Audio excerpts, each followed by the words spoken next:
Back to my YouTube channel Ammu Kannada ವ್ಲಾಗ್ಗೆ ಎಲ್ಲರಿಗೂ ಕೂಡ ಸ್ವಾಗತ.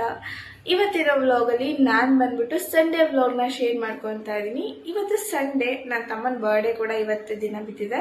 ಸೊ ಇವತ್ತು ಮನೇಲೆಲ್ಲರೂ ಕೂಡ ಮನೆಯಲ್ಲೇ ಇರ್ತಾರೆ. ಸೊ ಹಾಗಾಗಿ ಇವತ್ತು ಸಿಂಪಲ್ ಆಗಿ ಒಂದು ಬರ್ಡೇ ಸೆಲೆಬ್ರೇಷನ್ ಮಾಡೋಣ ಅಂತ ಹೇಳ್ಬಿಟ್ಟು ನನ್ನ ತಮ್ಮನ ಬರ್ಡೇಗೆ ಏನೆಲ್ಲ ನಾನು ಮಾಡ್ಕೊತಾ ಇದ್ದೀನಿ ಅಂತ ಹೇಳ್ಬಿಟ್ಟು ಪ್ರಿಪ್ರೇಷನ್ ಮಾಡಿದ್ದೀನಿ. ಅದನ್ನೆಲ್ಲ ವ್ಲಾಗ್ನ ಈ ವ್ಲಾಗ್ ಮುಖಾಂತರ ಶೇರ್ ಮಾಡ್ಕೊತಾ ಇದ್ದೀನಿ. ಈ ವ್ಲಾಗ್ನ ಕೊನೆವರೆಗೂ ನೋಡಿ ಅಂತ ಹೇಳ್ತಾ, ನನ್ನ ಯೂಟ್ಯೂಬ್ ಚಾನಲ್ನ ಯಾರೆಲ್ಲ ಸಬ್ಸ್ಕ್ರೈಬ್ ಮಾಡ್ಕೊಂಡೆ ನೋಡ್ತಾ ಇದ್ರ ಪ್ಲೀಸ್ ನನ್ನ ಯೂಟ್ಯೂಬ್ ಚಾನಲ್ನ ಸಬ್ಸ್ಕ್ರೈಬ್ ಮಾಡ್ಕೊಂಡು ನೋಡಿ ಅಂತ ಹೇಳ್ತಾ ಈ ವಿಡಿಯೋನ ಇಲ್ಲಿಗೆ ಸ್ಟಾರ್ಟ್ ಮಾಡ್ಕೊಂಡು ಹೋಗ್ತಾ ಇದ್ದೀನಿ. ಹೀಗೆ ನಾನು ಏನಾದರೂ ಸ್ವೀಟ್ ಮಾಡ್ಕೊಳೋಣ ಅಂತ ಹೇಳ್ಬಿಟ್ಟು ರೆಡಿ ಮಾಡ್ಕೊತಾ ಇದ್ದೀನಿ. ಹಾಗಾಗಿ ಗುಲಾಬ್ ಜಾಮೂನ್ ಪ್ಯಾಕೆಟ್ ಇತ್ತು, ಹಾಗಾಗಿ ಗುಲಾಬ್ ಜಾಮೂನೇ ಸ್ವೀಟಾಗಿ ಮೊದಲು ಮಾಡ್ಕೊಂಡು ಮಿಕ್ಕಿದ ಅಡುಗೆ ಎಲ್ಲ ಆಮೇಲೆ ಮಾಡ್ಕೊಳ್ಳೋಣ ಅಂತ ಹೇಳ್ಬಿಟ್ಟು ಫಸ್ಟು ಗುಲಾಬ್ ಜಾಮೂನ್ ಮಾಡ್ಕೊಳ್ಳೋದಕ್ಕೆಲ್ಲ ಕೂಡ ರೆಡಿ ಮಾಡ್ಕೊತಾ ಇದ್ದೀನಿ. ಬನ್ನಿ ಯಾವ ರೀತಿ ಮಾಡೋದು ಅಂತ ಹೇಳ್ಬಿಟ್ಟು ರೆಸಿಪಿ ಕೂಡ ಶೇರ್ ಮಾಡ್ಕೊತಾ ಇದ್ದೀನಿ. ನನಗೆ ಗೊತ್ತಿರೋ ಹಾಗೆ ನಾನು ಸಿಂಪಲಾಗಿ ಗುಲಾಬ್ ಜಾಮೂನ್ ಮಾಡ್ಕೊತೀನಿ. ಇದು ಯಾವ ರೀತಿ ಮಾಡ್ಕೊತೀನಿ ಅಂತ ಹೇಳ್ಬಿಟ್ಟು ಶೇರ್ ಮಾಡ್ಕೊತೀನಿ. ಮೊದಲಿಗೆ ನಾನು ಗುಲಾಬ್ ಜಾಮೂನ್ನ ಪೌಡರ್ ಎಷ್ಟು ಬೇಕು ಅಷ್ಟನ್ನು ತೊಗೊತೀನಿ. ಹಾಗಾಗಿ ಅದನ್ನು ಒಂದು ಬೌಲ್ಗೆ ಟ್ರಾನ್ಸ್ಫರ್ ಮಾಡ್ಕೊತೀನಿ. ಒಂದು ಬೌಲ್ಗೆ ಹಾಕ್ಕೊಂಡು ಸ್ವಲ್ಪ ಅದು ಗಂಟು ಥರ ಆಗಿರುತ್ತೆ, ಅದನ್ನು ಪುಡಿಯಾಗಿ ಮಾಡ್ಕೋಬೇಕು. ಈ ಥರ ಎಲ್ಲ ಮಾಡ್ಕೊಬೇಕು. ಸ್ವಲ್ಪ ಈ ಥರ ಎಲ್ಲ ಪುಡಿ ಎಲ್ಲ ಮಾಡಿಕೊಂಡ್ರೆ ಸ್ವಲ್ಪ ಗಂಟಾಗೋದು ಮತ್ತು ಉಂಡೆ ಮಾಡಬೇಕಾದ್ರೆ ಹೊಡೆಯೋದು ಆ ಥರ ಆಗೋದಿಲ್ಲ. ಆಗ ಸಾಫ್ಟಾಗಿ ನೀರು ಹಾಕ್ಕೊಂಡು ಸ್ವಲ್ಪನೇ ನಿಧಾನ ಕಲಿಸ್ಕೋಬೇಕು. ತುಂಬ ರ್ಯಾಶಾಗಿ ಕಲಿಸ್ಕೊಳ್ಳೋಕೆ ಹೋಗಬಾರ್ದು. ತುಂಬ ರ್ಯಾಶಾಗಿ ಕಲಿಸ್ಕೊಂಬಿಟ್ರೆ ಏನಾಗುತ್ತೆ ಅಂದರೆ ಸ್ವಲ್ಪ ಉಂಡೆಗಳು ಮಾಡಬೇಕಾದ್ರೆ ಮಧ್ಯ ಥರ ಸೀಲ್ಬಿಟ್ಟಾಗುತ್ತೆ. ಅದು ಗುಲಾಬ್ ಜಾಮೂನ್ ಮಾಡ್ಬೇಕಾದ್ರೆ ಎಣ್ಣೆಲಿ ಹಾಕಿದಾಗ ಅದು ಸ್ವಲ್ಪ ಚೆನ್ನಾಗಿ ರೌಂಡ್ ಶೇಪಲ್ಲಿ ಬರೋದಿಲ್ಲ ಗುಲಾಬ್ ಜಾಮೂನ್. ಹಾಗಾಗಿ ನಾನು ಸಾಫ್ಟಾಗಿ ನಿಧಾನಕ್ಕೆ ಕಲಿಸ್ಕೊತೀನಿ. ತುಂಬ ರ್ಯಾಶಾಗಿ ಕಲಿಸ್ಕೊಳ್ಳೋಕೆ ಹೋಗಬೇಡಿ. ಹಾಗಾಗಿ ಈ ರೀತಿಯಾಗಿ ಉಂಡೆಗಳನ್ನ ಮಾಡ್ಕೊಳೋದಕ್ಕೆ ಫಸ್ಟೇ ನಾನು ಈ ಜಾಸ್ತಿ ಏನೂ ಹಾಕೋದಿಲ್ಲ, ಬರೀ ಗುಲಾಬ್ ಜಾಮೂನ್ ಪೌಡರ್ನ ಮಾತ್ರ ಹಾಕಿ ನೀರನ್ನು ಆ್ಯಡ್ ಮಾಡಿಕೊಂಡು ಸಾಫ್ಟಾಗಿ ಕಲಿಸ್ಕೊಂಡು ಇಟ್ಕೊತೀನಿ ಅಷ್ಟೇ, ಬೇರೆ ಏನೂ ಹಾಕೋದಿಲ್ಲ. ಈ ರೀತಿಯಾಗಿ ಸಾಫ್ಟಾಗಿ ಕಲಿಸ್ಕೊಂಡ್ಮೇಲೆ ಈ ರೀತಿ ಉಂಡೆನ ಮಾಡಿಕೊಂಡು ಸ್ವಲ್ಪ ಹೊತ್ತು ಎತ್ತಿಟ್ಕೊಬಿಡಿ. ಸ್ವಲ್ಪ ಹೊತ್ತು ಬಿಟ್ಟಾದಮೇಲೆ ನಾವು ಅಷ್ಟರಲ್ಲಿ ಪಾಕ ರೆಡಿ ಮಾಡ್ಕೋಬೋದು. ನಾನು ಮೊದಲಿಗೆ ಒಂದು ಕಡಾಯಿಗೆ 1 ಕಪ್ ಆಗೋಷ್ಟು ಏನು ಅಂದರೆ ಸಕ್ಕರೆನ ಹಾಕ್ಕೊತಾ ಇದ್ದೀನಿ. ನೀವೆಷ್ಟು ಗುಲಾಬ್ ಜಾಮೂನ್ ಮಾಡ್ಕೊತೀರಲ್ಲ ಅದ್ರ ಪ್ರಮಾಣವಾಗಿ ನೀವು ಸಕ್ಕರೆ ಪಾಕನೂ ಕೂಡ ಮಾಡ್ಕೊಳ್ಳಿ. ನಾನಿಲ್ಲಿ ಜಾಸ್ತಿ ಮಾಡದೇ ಇರೋದು ಕಾರಣ ಗುಲಾಬ್ ಜಾಮೂನ್ ಸಕ್ಕರೆ ಪಾಕನೂ ಕೂಡ ಸ್ವಲ್ಪ ಮಾಡ್ಕೊತಾ ಇದ್ದೀನಿ. 1.5 ಕಪ್ ಸಾಕಾಗುತ್ತೆ. 1.5 ಕಪ್ ಸಕ್ಕರೆನ ಹಾಕ್ಕೊಂಡು ಅದಕ್ಕೆ 1 ಲೋಟ ಅಷ್ಟು ನೀರು ಹಾಕ್ಕೊಬೇಕು. ಅಂದರೆ ಚಿಕ್ಕ ಲೋಟ ಅಳತೆ ಮಾಡ್ಕೊಂಡು 1 ಲೋಟ ನೀರನ್ನು ಹಾಕ್ಕೊಂಡು ಅದು ಫ್ಲೇವರ್ಗೆ ಅಂತ ಹೇಳ್ಬಿಟ್ಟು ಏಲಕ್ಕಿನ 2 ಹಾಕ್ಕೊಂಡು ಚೆನ್ನಾಗಿ ಸ್ವಲ್ಪ ಹೊತ್ತು ಗುಲಾಬ್ ಜಾಮೂನ್ ಪಾಕಕ್ಕೆ ಇಟ್ಬಿಟ್ಟು ಅಷ್ಟೇ ನಾವು ಗುಲಾಬ್ ಜಾಮೂನ್ ಉಂಡೆಗಳು ಏನಿದೆಯಲ್ಲ ಅದನ್ನು ಉಂಡೆಗಳನ್ನ ಮಾಡ್ಕೊಳೋದಕ್ಕೆ ರೆಡಿ ಮಾಡ್ಕೋಬೇಕು. ನಾನಿಲ್ಲಿ ಸಣ್ಣದಾಗಿ ಉಂಡೆಗಳನ್ನ ಮಾಡ್ಕೊತಾ ಇದ್ದೀನಿ. ನೋಡ್ತಾ ಇರ್ಬೋದಲ್ಲ ಎಷ್ಟು ಉಂಡೆಗಳಾಗ್ತಾ ಗೊತ್ತಾ. ಈ ಒಂದು ಚಿಕ್ಕ ಹಿಟ್ಟಲ್ಲೇ ತುಂಬ ಉಂಡೆಗಳಾಗ್ತವೆ. ಅದೇ ರೀತಿಯಾಗಿ ಈ ರೀತಿಯಾಗಿ ಸಣ್ಣದಾಗಿ ಉಂಡೆಗಳನ್ನ ಮಾಡ್ಕೊಂಡು ಎತ್ತಿಟ್ಕೊತಾ ಇದ್ದೀನಿ.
ನಾನಿಲ್ಲಿ 250 ಗ್ರಾಮ್ ಆಗೋಷ್ಟು ಗುಲಾಬ್ ಜಾಮೂನ್ ಪೌಡರ್ನ ತೊಗೊಂಡಿದ್ದೆ. ಅದರಲ್ಲಿ ಎಷ್ಟೊಂದು ಉಂಡೆಗಳಾಗಿದೆ ನೋಡ್ತಾ ಇರ್ಬೋದಲ್ಲ. ನಾನು ಅದನ್ನು ಮಾಡ್ಕೊಳ್ಳೋ ಅಷ್ಟರಲ್ಲಿ ಸಕ್ಕರೆ ಪಾಕ ಕೂಡ ರೆಡಿ ಆಗೋಯಿತು. ಸಕ್ಕರೆ ಪಾಕ ಕರಗಿ ಈ ರೀತಿಯಾಗಿ ಪಾಕ ಬರಬೇಕು. ಪಾಕ ಸ್ವಲ್ಪ ಹಾರೋದಕ್ಕೆ ಎತ್ತಿಟ್ಟು ಅಷ್ಟರಲ್ಲಿ ಬಿಸಿ ಮಾಡಿರುವಂಥ ಎಣ್ಣೆಗೆ ನಾನು ಈ ಗುಲಾಬ್ ಜಾಮೂನ್ ಉಂಡೆಗಳನ್ನ ಸ್ವಲ್ಪನೇ ಹಾಕ್ಕೊಂಡು ಕಡಿಮೆ ಫ್ಲೇಮಲ್ಲಿ ಇಟ್ಕೊಂಡು ಈ ರೀತಿಯಾಗಿ ಗೋಲ್ಡನ್ ಬ್ರೌನ್ ಕಲರ್ ಬರೋವರೆಗೂ ಕೂಡ ಎಣ್ಣೆಯಲ್ಲೇ ಸ್ವಲ್ಪ ಬೇಯಕ್ಕೆ ಬಿಡ್ತಾ ಇದ್ದೀನಿ. ಆ ಕಲರ್ ಬಂದ ಮೇಲೆ ನಾವು ಅದನ್ನು ಒಂದು ಪ್ಲೇಟ್ಗೆ ಸರ್ವ್ ಮಾಡಿಕೊಂಡು ಆಮೇಲೆ ನಾವು ಸಕ್ಕರೆ ಪಾಕಕ್ಕೆ ಹಾಕೊಂಡ್ರೆ ಸಕ್ಕರೆ ಪಾಕ ನೀಟಾಗಿ ಹಾರಿರುತ್ತೆ ಮತ್ತು ಪಾಕಕ್ಕೆ ಏನು ಗುಲಾಬ್ ಜಾಮೂನ್ ಉಂಡೆಗಳೆಲ್ಲಿರ್ತವಲ್ಲ ಅವೆಲ್ಲ ತುಂಬ ಚೆನ್ನಾಗಿ ಸಕ್ಕರೆ ಪಾಕ ಹಿಡಿಯುತ್ತೆ. ಹಾಗಾಗಿ ಗೋಲ್ಡನ್ ಬ್ರೌನ್ ಕಲರ್ ಬರೋವು ಕೂಡ ಅದು ನೋಡೋಕ್ಕೂ ಕೂಡ ತುಂಬಾ ಚೆನ್ನಾಗಿರುತ್ತೆ. ಹಾಗಾಗಿ ಈ ಕಲರ್ ಬರೋರು ಕೂಡ ಸ್ವಲ್ಪ ಹೊತ್ತು ಎಣ್ಣೆಲೆ ಫ್ರೈ ಮಾಡಿಕೊಂಡು ಎಲ್ಲನೂ ಕೂಡ ಒಂದು ಪ್ಲೇಟ್ಗೆ ಹಾಕ್ಕೊಂಡಾದ್ಮೇಲೆ ಪಾಕಕ್ಕೆ ಹಾಕಿದ್ರೆ ತುಂಬ ಟೇಸ್ಟಿಯಾಗಿ ಸಿಂಪಲಾಗಿ ಮಾಡ್ಕೊಳ್ಬೋದು ಗುಲಾಬ್ ಜಾಮೂನು. ನನಗಂತೂ ಗುಲಾಬ್ ಜಾಮೂನ್ ಸಿಂಪಲ್ ರೆಸಿಪಿ ಅಂತಲೇ ಹೇಳ್ಬೋದು. ಈಸಿಯಾಗಿ ಮಾಡ್ಕೊಬೋದು. ಎಷ್ಟು ಚೆನ್ನಾಗಿ ಬಂದಿದೆ ನೋಡಿ. ಟೇಸ್ಟಿಯಾಗಿತ್ತು ಮತ್ತು ಸ್ವೀಟಾಗಿ ಕೂಡ ಪರ್ಫೆಕ್ಟಾಗಿತ್ತು. ಗುಲಾಬ್ ಜಾಮೂನ್ ಎಲ್ಲ ರೆಡಿ ಮಾಡಿದೆ.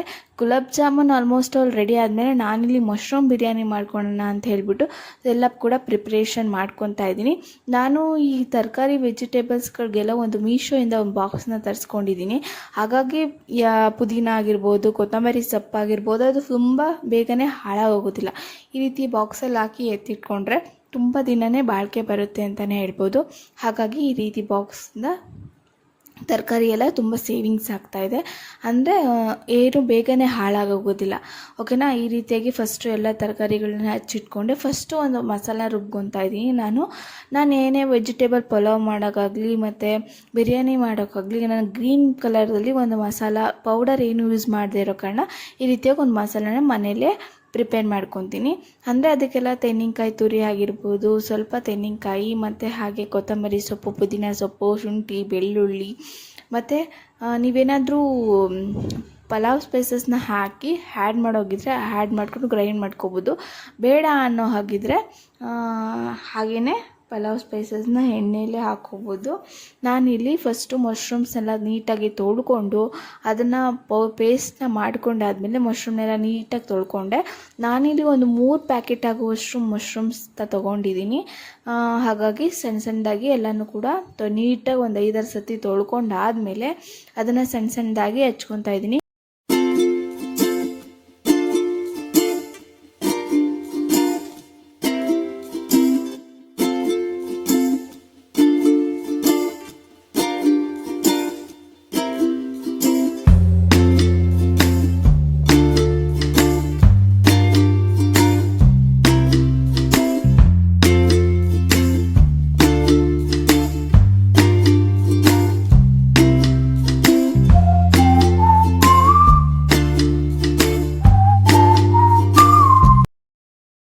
ನಾನಿಲ್ಲಿ ಫಸ್ಟು ಕುಕ್ಕಿಂಗ್ ಆಯಿಲ್ನ ಹಾಕ್ಕೊಂಡು ಆಮೇಲೆ ಪಲಾವ್ ಸ್ಪೈಸಸ್ನೆಲ್ಲ ಆ್ಯಡ್ ಮಾಡ್ಕೊಂಡಿದ್ದೀನಿ. ಪಲಾವ್ ಸ್ಪೈಸಸ್ನೆಲ್ಲ ಹಾಕ್ಕೊಂಡು ಚೆನ್ನಾಗಿ ಫ್ರೈ ಆದಮೇಲೆ ಆಮೇಲೆ ನಾನು ಏನು ಈರುಳ್ಳಿನ ಒಂದು 4-5 ಆಗೋಷ್ಟು ಈರುಳ್ಳಿನ ಸಣ್ಣದಾಗಿ ಕಟ್ ಮಾಡಿ ಇಟ್ಕೊಂಡಿದ್ದೀನಿ. ಉದ್ದ ಕಟ್ ಮಾಡ್ಕೊಂಡು ಇಟ್ಕೊಂಡ್ರೆ ಚೆನ್ನಾಗಿರುತ್ತೆ ಈ ಥರ ಪಲಾವ್ಗೆಲ್ಲನೂ ಕೂಡ. ಹಾಗಾಗಿ ಈ ಥರ ಉದ್ದು ಕಟ್ ಮಾಡಿಕೊಂಡು ಎಣ್ಣೆಗೆ ಹಾಕ್ಕೊಂಡಿದ್ದೀನಿ. ಚೆನ್ನಾಗಿ ಎಣ್ಣೆಯಲ್ಲಿ ಅದು ಫ್ರೈ ಆಗಬೇಕು. ಈ ಥರ ಈರುಳ್ಳಿ ಎಣ್ಣೆಯಲ್ಲಿ ಚೆನ್ನಾಗಿ ಫ್ರೈ ಆದರೆ ತುಂಬ ಟೇಸ್ಟಿಯಾಗಿ ಕೂಡ ಇರುತ್ತೆ ಮತ್ತು ಚೆನ್ನಾಗಿ ಕೂಡ ಇರುತ್ತೆ. ಅಂದರೆ ಟೇಸ್ಟ್ ಕೊಡುತ್ತೆ ಈರುಳ್ಳಿ ಅಂತಲೇ ಹೇಳ್ಬೋದು. ಈರುಳ್ಳಿನ ಚೆನ್ನಾಗಿ ಫ್ರೈ ಮಾಡ್ಕೊಂಡಾದ್ಮೇಲೆ ನಾವು ಕ್ಯಾಪ್ಸಿಕಮ್ ಕೂಡ ಆ್ಯಡ್ ಮಾಡ್ಕೊತಾ ಇದ್ದೀನಿ. ನೀವು ಕ್ಯಾಪ್ಸಿಕಮ್ ಕೂಡ ಆ್ಯಡ್ ಮಾಡ್ಕೊಳಂಗಿದ್ರೆ ಆ್ಯಡ್ ಮಾಡ್ಕೊಬೋದು ಅಥವಾ ಬಿಡ್ಬೋದು. ನನಗೆ ಎಲ್ಲ ವೆಜಿಟೇಬಲ್ ಪಲಾವ್ ಆಗಿರ್ಬೋದು, ಟೊಮೊಟೊ ಬಾತ್ ಆಗಿರ್ಬೋದು, ನಾನು ತುಂಬ ಕ್ಯಾಪ್ಸಿಕಮ್ನ ಆ್ಯಡ್ ಮಾಡಿಕೊಂಡ್ರೆ ತುಂಬ ಟೇಸ್ಟಾಗಿ ಕೂಡ ಇರುತ್ತೆ. ಹಾಗಾಗಿ ನಾನು ಕ್ಯಾಪ್ಸಿಕಮ್ ಕೂಡ ಇಲ್ಲಿ ಆ್ಯಡ್ ಮಾಡ್ಕೊಂಡಿದ್ದೀನಿ. ಕ್ಯಾಪ್ಸಿಕಮ್ನ ಚೆನ್ನಾಗಿ ಎಣ್ಣೆಯಲ್ಲೇ ಕೂಡ ಸ್ವಲ್ಪ ಬೇಯಿಸ್ಕೋಬೇಕು. ಆಮೇಲೆ ಎಣ್ಣೆಲಿ ಬೆಂದಾದ್ಮೇಲೆ ಆಮೇಲೆ ನಾವೇನು ಕಟ್ ಮಾಡಿ ಇಟ್ಕೊಂಡಿದ್ದೀವಲ್ಲ ಮಶ್ರೂಮ್ಸ್ನ ಅದನ್ನೆಲ್ಲ ಕೂಡ ಆ್ಯಡ್ ಮಾಡ್ಕೊಬೇಕು ಒಂದೇ ಸತಿ. ಅದನ್ನು ಕೂಡ ಈ ಥರನೇ ಎಣ್ಣೆಯಲ್ಲೇ ಮಿಕ್ಸ್ ಮಾಡಿಕೊಂಡ್ರೆ ಅದು ಕೂಡ ತುಂಬ ಚೆನ್ನಾಗಿರುತ್ತೆ ಮತ್ತು ಮಶ್ರೂಮ್ ಬೇಗನೂ ಕೂಡ ಕರಗಲ್ಲ. ಹಾಗಾಗಿ ಈ ಥರ ಎಣ್ಣೆಯಲ್ಲೇ ಸ್ವಲ್ಪ ಚೆನ್ನಾಗಿ ಫ್ರೈ ಮಾಡ್ಕೋಬೇಕು. ಆಮೇಲೆ ನಾವು ಸ್ವಲ್ಪ ಅರಿಶಿನ ಹಾಕ್ಕೊಂಡು ಮಿಕ್ಸ್ ಮಾಡ್ಕೊಂಡಾದ್ಮೇಲೆ ನಾವು ಗ್ರೀನ್ ಮಸಾಲ ರುಬ್ಕೊಂಡಿದ್ದೀವಲ್ಲ ಅದನ್ನು ಈ ಟೈಮಲ್ಲೇ ಆ್ಯಡ್ ಮಾಡ್ಕೊಬೇಕು. ಅದು ತುಂಬ ಚೆನ್ನಾಗಿ ಗ್ರೀನ್ ಮಸಾಲ ಇರುತ್ತಲ್ಲ ಅದು ತುಂಬ ಚೆನ್ನಾಗಿ ಬೆಂದು ಅದು ಎಣ್ಣೆ ಬಿಡೋರು ಕೂಡ ಸೈಡಲ್ಲೆಲ್ಲ ಎಣ್ಣೆ ಬಿಡುತ್ತೆ ಅಂಥವ್ರು ಕೂಡ ತುಂಬ ಚೆನ್ನಾಗಿ ಬೇಯಿಸ್ಕೋಬೇಕು. ಅದೆಲ್ಲ ಎಣ್ಣೆ ಬಿಟ್ಟಾದಮೇಲೆ ಕೂಡ ಹಾಕ್ಕೊಂಡು ಸ್ವಲ್ಪ ಹೊತ್ತು ಬೇಯಿಸ್ಕೋಬೇಕು. ಅಂದರೆ ಮಿಕ್ಸ್ ಮಾಡ್ಕೊಬೇಕು. ಆಮೇಲೆ ನಾನು ಸ್ವಲ್ಪ ಗರಂ ಮಸಾಲ ಮತ್ತು ಬಿರಿಯಾನಿ ಪೌಡರು ಮತ್ತು ಖಾರದ ಪುಡಿ ಇದೆಲ್ಲ ಕೂಡ ಹಾಕ್ಕೊಂಡು ಸ್ವಲ್ಪ ಎಣ್ಣೆಲೆ ಕೂಡ ಫ್ರೈ ಮಾಡ್ಕೊತಾ ಇದ್ದೀನಿ. ನಾನಿಲ್ಲಿ ಯಾವ ಪೌಡರ್ನ ಬಳಸಿದ್ದೀನಿ ಅಂತ ಹೇಳ್ಬಿಟ್ಟು ತೋರಿಸಿಲ್ಲ. ಸೊ ಹಾಗಾಗಿ ಬಿರಿಯಾನಿ ಪೌಡರು, ಗರಂ ಮಸಾಲ, ಖಾರದ ಪುಡಿನ ಆ್ಯಡ್ ಮಾಡಿಕೊಂಡು ಮಿಕ್ಸ್ ಮಾಡ್ಕೊಂಡಾದ್ಮೇಲೆ ಎಷ್ಟು ಬೇಕೋ ಅಷ್ಟು ಅಕ್ಕಿನ ಹಾಕ್ಕೊಂಡು ಚೆನ್ನಾಗಿ ಮಿಕ್ಸ್ ಮಾಡ್ಕೋಬೇಕು. ನೀರು ಹಾಕೋಕ್ಕೆ ಮುಂಚೆ ಅಕ್ಕಿನೇ ಹಾಕ್ಕೊಂಡು ಚೆನ್ನಾಗಿ ಮಸಾಲೆಗೆ ಅಕ್ಕಿ ಹಿಡಿಯೋ ಥರ ಮಿಕ್ಸ್ ಮಾಡಿಕೊಂಡ್ರೆ ಅದು ಎಲ್ಲ ಅಕ್ಕಿಗೂ ಕೂಡ ಹಿಡಿಯುತ್ತೆ ಅಂತಲೇ ಹೇಳ್ಬೋದು. ನಾನು ಈ ರೀತಿ ವಿಧಾನದಲ್ಲಿ ಮಾಡ್ಕೊತೀನಿ. ನೀವು ಯಾವ ರೀತಿ ಮಾಡ್ತೀರಾ ಅಂತ ಹೇಳ್ಬಿಟ್ಟು ನನಗೆ ಕಮೆಂಟ್ ಮುಖಾಂತರ ತಿಳಿಸಿ. ಆಮೇಲೆ ಎಷ್ಟು ಬೇಕೋ ಅಕ್ಕಿ ಬೇಯೋಷ್ಟು ನೀರನ್ನು ಹಾಕ್ಕೊಂಡು ಚೆನ್ನಾಗಿ ಆಲ್ಮೋಸ್ಟ್ ನಾನು ಎಲ್ಲನೂ ಕೂಡ ರೆಡಿ ಮಾಡಿಕೊಂಡೆ.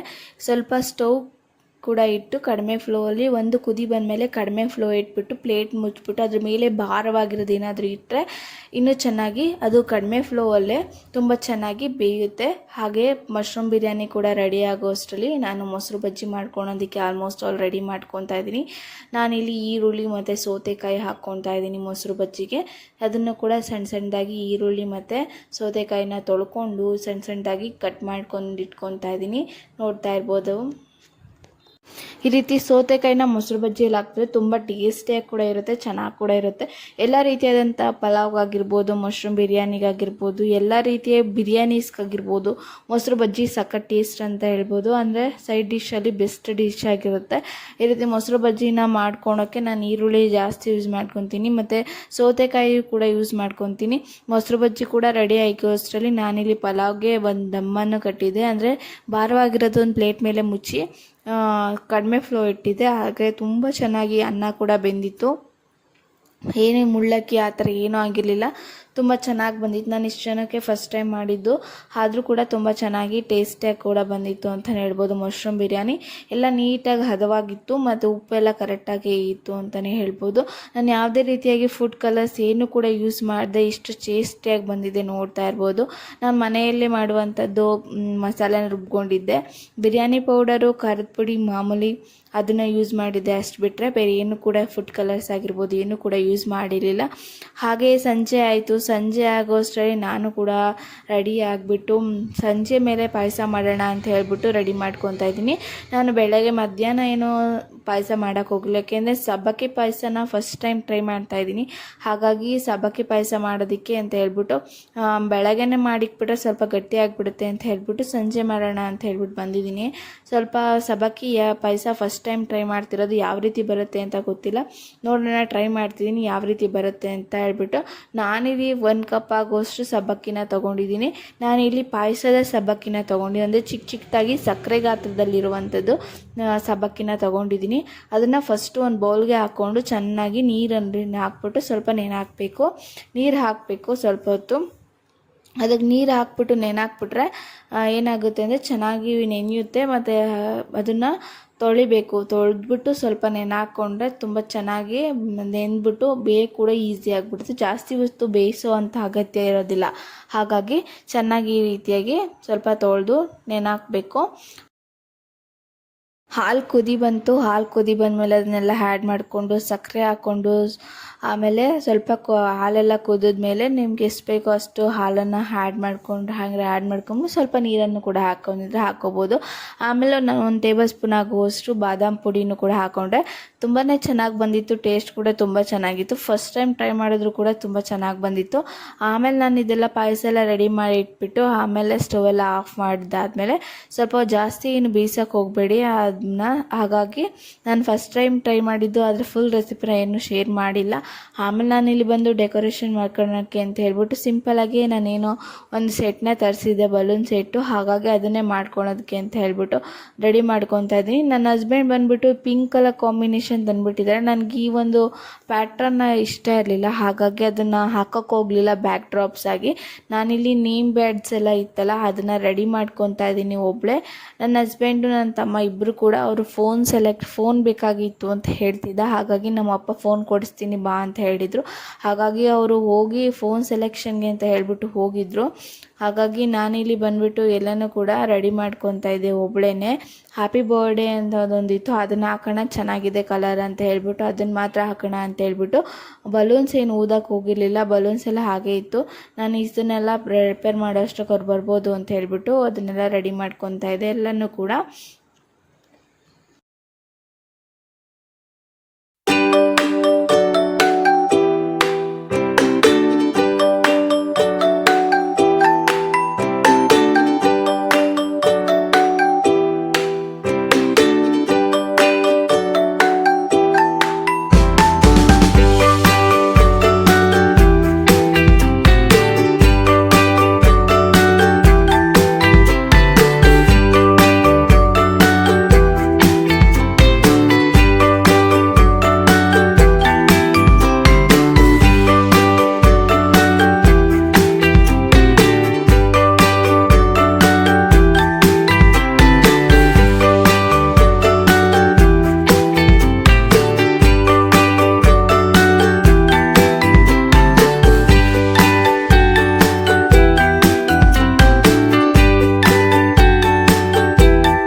ನಾನು ಇದನ್ನೆಲ್ಲ ರೆಡಿ ಮಾಡ್ಕೊಳ್ಳೋ ಅಷ್ಟರಲ್ಲಿ ನನ್ನ ಹಸ್ಬೆಂಡು ಮತ್ತು ನನ್ನ ತಮ್ಮ ಇಬ್ಬರು ಕೂಡ ಬಂದರು. ಅವರು ಫೋನ್ ತರೋದಕ್ಕೆ ಅಂತ ಹೇಳಿಬಿಟ್ಟು ಹೋಗಿದ್ರು. ಅವರು ಅಷ್ಟೊತ್ತಿಗೆ ಬರೋ ಅಷ್ಟು ನಾನು ಆಲ್ಮೋಸ್ಟ್ ರೆಡಿ ಮಾಡ್ಕೊಂಡಿದ್ದೆ. ಬಲೂನ್ಸ್ ಮಾತ್ರ ಊದ್ಕೊಂಡಿರಲಿಲ್ಲ. ಬಲೂನ್ಸ್ ಎಲ್ಲ ಊದ್ಬಿಟ್ಟು ಅವರು ಕೂಡ ರೆಡಿ ಮಾಡಿಕೊಟ್ರು. ನಾವು ಈ ರೀತಿಯಾಗಿ ಸಿಂಪಲ್ಲಾಗೇ ಬರ್ತ್ಡೇ ಸೆಲೆಬ್ರೇಷನ್ ಮಾಡಿಕೊಂಡ್ರು ಕೂಡ ಫ್ಯಾಮಿಲಿ ಎಲ್ಲರ ಜೊತೆ ಸೇರಿಕೊಂಡು ಬರ್ತ್ಡೇ ಸೆಲೆಬ್ರೇಷನ್ ಮಾಡ್ಕೊಳೋದ್ರಲ್ಲಿ ಇರೋವಂಥ ಖುಷಿ ಯಾವುದ್ರಲ್ಲೂ ಇರೋದಿಲ್ಲ. ಹಾಗಾಗಿ ನಾವು ಯಾರು ಬರ್ತಡೇ ಸೆಲೆಬ್ರೇಷನ್ ಮಾಡಬೇಕಾದ್ರೂ ಕೂಡ ಸಿಂಪಲಾಗಿ ಒಂದು ಕೇಕ್ ತಂದು ಕಟ್ ಮಾಡಿದ್ರು ಕೂಡ ಫ್ಯಾಮಿಲಿ ಫುಲ್ ಸೇರ್ತೀವಿ. ಹಾಗಾಗಿ ನಮಗಂತೂ ತುಂಬಾ ಖುಷಿಯಾಗುತ್ತೆ ಆ ರೀತಿಯಾಗಿ ಫ್ಯಾಮಿಲಿ ಎಲ್ಲರ ಜೊತೆ ಸೇರಿಕೊಂಡು ಬರ್ತ್ಡೇ ಸೆಲೆಬ್ರೇಷನ್ ಮಾಡೋಕ್ಕೆ. ನನ್ನ ಅಪ್ಪ ಅಮ್ಮ ಆಗಿರ್ಬೋದು, ನಾನು, ನನ್ನ ಹಸ್ಬೆಂಡು, ನನ್ನ ದೊಡ್ಡಪ್ಪ ದೊಡ್ಡಮ್ಮ, ನಮ್ಮ ಆಂಟಿ ಮಗ ಬಂದಿದ್ದ, ಇನ್ನೊಬ್ಬ ಮಿಸ್ ಆಗಿದ್ದ, ಮತ್ತು ನಮ್ಮ ಅಣ್ಣ ನಮ್ಮ ಅತ್ತಿಗೆ ಅವ್ರ ಮಕ್ಕಳು, ನನ್ನ ದೊಡ್ಡಪ್ಪ ದೊಡ್ಡಮ್ಮ ಎಲ್ಲರೂ ಕೂಡ ಸೇರಿದ್ವಿ. ಎಲ್ಲರೂ ಕೂಡ ಬಂದು ಕೇಕ್ ಕಟ್ ಮಾಡಿ ಅವನಿಗೂ ಕೂಡ ತಿನ್ನಿಸಿದ್ರು, ನಾವು ಕೂಡ ತಿನ್ನಿಸಿದ್ವಿ. ಎಲ್ಲರೂ ಕೂಡ ಖುಷಿಯಾಗಿ ಕೇಕ್ ಕಟ್ಟಿಂಗ್ ಎಲ್ಲ ಮುಗಿಸ್ಕೊಂಡ್ವಿ. ಕೇಕ್ ಕಟ್ಟಿಂಗ್ ಎಲ್ಲ ಆದಮೇಲೆ ಸಿಂಪಲ್ಲಾಗಿ ಬರ್ಡೇ ಕೂಡ ಆಯಿತು. ಈ ರೀತಿಯಾಗಿ ಸಿಂಪಲ್ಲಾಗಿ ಮಾಡಿದ್ರು ಕೂಡ ಫ್ಯಾಮಿಲಿ ಜೊತೆ ಮಾಡಿಕೊಂಡ್ರೆ ಒಂಥರ ಖುಷಿಯಾಗಿರುತ್ತೆ, ಹ್ಯಾಪಿಯಾಗಿರುತ್ತೆ. ಎಲ್ಲರೂ ಕೂಡ ಖುಷಿಯಾಗಿರ್ಬೋದು ಮತ್ತು ಒಂಥರ ಏನೋ ಅಂತ ಬ್ಲೆಸ್ಸಿಂಗ್ಸ್ ಅನ್ಬೋದು. ಫ್ಯಾಮಿಲಿ ಜೊತೆ ಟೈಮ್ ಸ್ಪೆಂಡ್ ಮಾಡಿದ್ರೆ ತುಂಬ ಖುಷಿಯಾಗಿ ಅನಿಸುತ್ತೆ. ಆ ರೀತಿಯಾಗಿ ಬರ್ಡೇ ಕೂಡ ಎಲ್ಲ ಸಿಂಪಲ್ಲಾಗಿ ಮುಗಿಸ್ಕೊಂಡ್ವಿ. ಆಮೇಲೆ ನನ್ನ ಮನೆ ಬರ್ಡೇ ಎಲ್ಲ ಮುಗಿದಾದ್ಮೇಲೆ ಅಡುಗೆ ಮಾಡಿದ್ನೆಲ್ಲ ನಾನು ಸಿಂಪಲ್ಲಾಗಿ ಅಡುಗೆ ಕೂಡ ಮಾಡ್ಕೊಂಡಿದ್ದೆ. ಆಮೇಲೆ ಆಂಟಿ ಅದನ್ನೆಲ್ಲ ಕೂಡ ಊಟಕ್ಕೆ ಬಡಿಸ್ತಾ ಇದ್ರು. ಅಷ್ಟರಲ್ಲಿ ಅಮ್ಮ ಬಿಸಿಯಾಗಿ ಬಜ್ಜಿ ಕೂಡ ಮಾಡ್ಕೊತಾ ಇದ್ರು. ಬಿಸಿಯಾಗಿ ಬಜ್ಜಿ ಮಾಡಿದ್ರೆ ಟೇಸ್ಟಿಯಾಗಿರುತ್ತೆ, ತುಂಬ ಚೆನ್ನಾಗಿರುತ್ತೆ. ಹಾಗಾಗಿ ಅಮ್ಮ ಬಿಸಿಯಾಗಿ ಬಜ್ಜಿ ಕೂಡ ಮಾಡ್ಕೊತಾ ಇದ್ರು. ಈ ಒಂದು ವಿಡಿಯೋ ಇಷ್ಟ ಆದರೆ ನನ್ನ ಯೂಟ್ಯೂಬ್ ಚಾನಲ್ನ ಸಬ್ಸ್ಕ್ರೈಬ್ ಮಾಡ್ಕೊಳ್ಳಿ, ಲೈಕ್ ಮಾಡಿ, ಶೇರ್ ಮಾಡಿ ಮತ್ತು ಕಮೆಂಟ್ ಮಾಡಿ ಅಂತ ಹೇಳ್ತಾ ಥ್ಯಾಂಕ್ ಯು ಫಾರ್ ವಾಚಿಂಗ್.